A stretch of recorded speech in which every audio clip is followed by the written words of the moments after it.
Bago natin ito pag-uusapan, help me po muna na i-like at saka i-share itong ating video para guys kakalat ito sa taong bayan. Okay? O, sabay-sabay muna tayong mag-like and share sa video na ito. 1, 2, 3, go!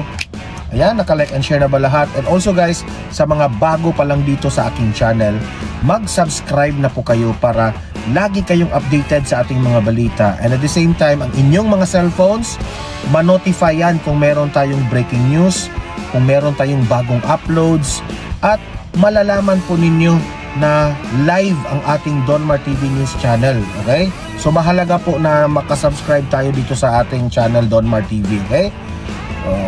Subscribe lahat. 1, 2, 3, go! Ayan, naka-press button na ba sa subscribe? Thank you very much. Ito, unahin natin itong mga talunan. Ito. Tinatawag ito. Kumakalat ito ngayong picture na ito sa social media. Tinatawag nilang Duterte Magic. Bakit Duterte Magic? Itong mga taong ito lahat ng itong anim. Example lang ito This is just an example. Na ito yung mga kalaban ng Duterte. Ito yung mga mahilig bumatikos sa mga Duterte na merong mga kasalanan itong mga Duterte, na itong mga Duterte ay ganito yung mga ginagawa. Ayon sa iba, ito yung mahilig manira sa mga Duterte. Ito, unang-una itong si Abante. Alam mo Abante, bakit ka natatalo? Sa mga speech mo doon sa Tuwadcom, yung mga conclusion mo sa mga Duterte, di ba? Ikaw Kimbo, alam naman natin Stella Kimbo kung paano mo ginipit itong si VP Sara dyan sa confidential funds. Okay, kilala natin dyan si Kimbo. Itong si Dan Fernandez, ito yung nag-trending na video na nilapitan ni VP Sara during the Tuwadcom hearing, di ba? Nagmamayabang pa itong si Mr. Google, itong si Dan Fernandez at that time, di ba? Itong si Trillanes, kung ano-anong mga akusasyon sa mga Duterte kay VP Sara at kay Tatay Digong, nagresulta, natalo ka, di ba? Ikaw, Franz Castro, wala ka namang magandang sinabi sa mga Duterte. Lahat na lang mga ginagawa ng mga Duterte negative para sa iyo, di ba? Anong nangyari sa iyo? Sobrang lugmok mo. Rank 40 ka sa senatorial race. Eto, si Gwen Garcia, anong nangyari kay Gwen Garcia? Kumampi siya. Dati, itong si Gwen Garcia, kaibigan naman ito ni Tatay Digong. Itong si Gwen Garcia dati, sumuporta ito sa Duterte administration.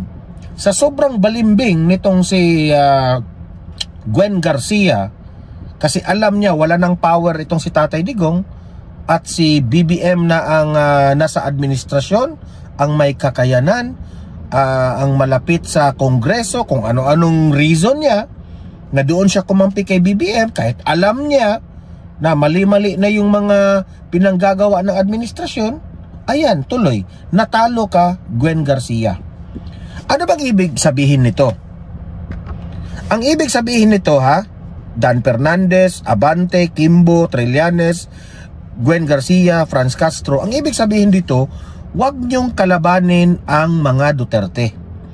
Huwag niyong batikusin, gigipitin ang mga Duterte kasi po, para nyo na rin ginigipit o para nyo na rin sinasaktan ang taong bayan.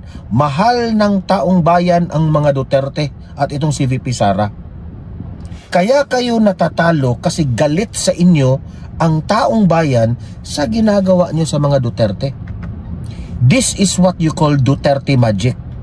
Bakit tinatawag ng Duterte Magic? Kasi lahat ng mga tao, no? Kung alam nila na kaalyado ni Tatay Digong, magiging popular yan at mananalo. Kagaya ni take for an example ni Rodante Marcoleta. Senador Rodante Marcoleta, dating Congressman Marcoleta. Bakit siya nakapasok ngayon sa senatorial race? Dahil kay Tatay Digong. Dahil si Marcoleta po ay very bright, mautak, na kinampihan niya si VP Sara sa Kongreso. That's what you call Duterte magic. Nanalo. Pero yung mga kumalaban dito sa mga Duterte, anong nangyari? Bogs, sablay, natalo. Now, ang tanong ko sa inyo, hindi pa ba kayo nakakaunawa dyan? Natalo na kayo. That's why itong si Bongbong Marcos ngayon, natataranta na, nangangamba na. Ha? Ipa-explain ko yan mamaya. Explain ko yan mamaya. Bakit yung mga usap-usapan na nangangamba sila ngayon sa impeachment ni VP Sara, kaya nag-iba ang ihip ng hangin. I-explain ko yan. Ito, may hint na tayo. Bakit nangangamba si BBM? Tingnan nyo sila, Abante, Kimbo. Nananalo ito last election. Ngayon, anong nangyari sa inyo? Hindi pa ba kayo nakakaramdam? Ang tigas-tigas kasi ng ulo ninyo Akala nyo siguro, Abante, Kimbo, Dan Fernandez, Trillanes, akala kasi ninyo, Franz Castro, Gwen Garcia, akala kasi ninyo, kasi nasa posisyon kayo, nakakampi kayo sa Romualdez at ni BBM, akala kasi ninyo, magaling na kayo. Akala kasi ninyo, mas lamang na kayo sa mga Duterte. Wake up! Gumising-gising naman kayo. Noong that time na kinalaban ninyo ang mga Duterte, that time na kinalaban nyo ang mga Duterte, that is the time na lugmok na, magiging lugmok na ang inyong political career. Yan ang hindi nyo na-realize kasi ang yabang ninyo. Ano kasi, kumpiyansa kasi kayo sa sarili ninyo. Akala kasi ninyo, kinakampihan kayo ng tao. No! Galit sa inyo ang tao dahil sa mga pambabatikos nyo sa Duterte. Wake up! Di anong nangyari ngayon? Na-realize nyo ngayon, na mali yung desisyon nyo. Bakit doon kayo kumampi sa mga tambalos-los at sa mga bangag? I-deserve nyo. Natalo kayo ngayon? Deserve nyo. Deserve nyo yan. Deserve nyong malungkot ngayon. Deserve nyo talaga. That's what you call Duterte magic. God must be dead. God must be dead. God must be dead. God must be dead. God must be dead. Must be dead. Si Don Man, dito na laging nakaabang. Hatid ang balita mula umaga hanggang gabi. Politika sa Pinas, bawat galaw na susubaybayan. Kasama ka sa kwento ng bayan, laging may say-say. Laging updated sa kwentong politika. Si Don Mar ang kasama mo sa bawat balita, sa bawat issue at pangyayari sa bansa. Don Mar TV, para sa bayan talaga.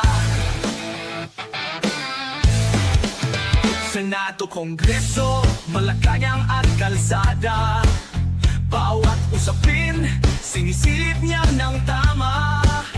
Ang totoo at walang bias ang kanyang dala. Para sa Pilipino, bawat kwento'y may halaga.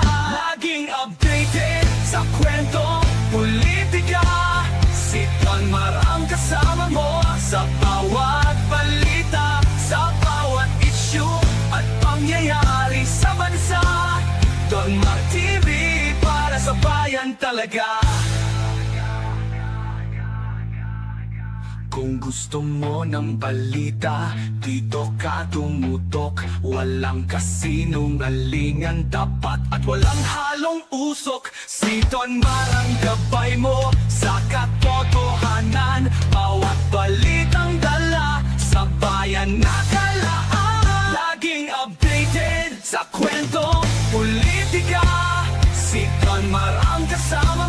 Sa bawat balita, sa bawat issue at pangyayari sa bansa, Don Mar TV, para sa bayan talaga.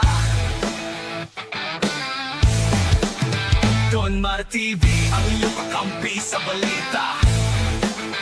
Tunay na serbisyo sa bayan, nakatuon ang mata. Kaya't mag-subscribe na para lagi kang una. Sa kwentong politika ni Don Mar TV, tayo magkakaisa.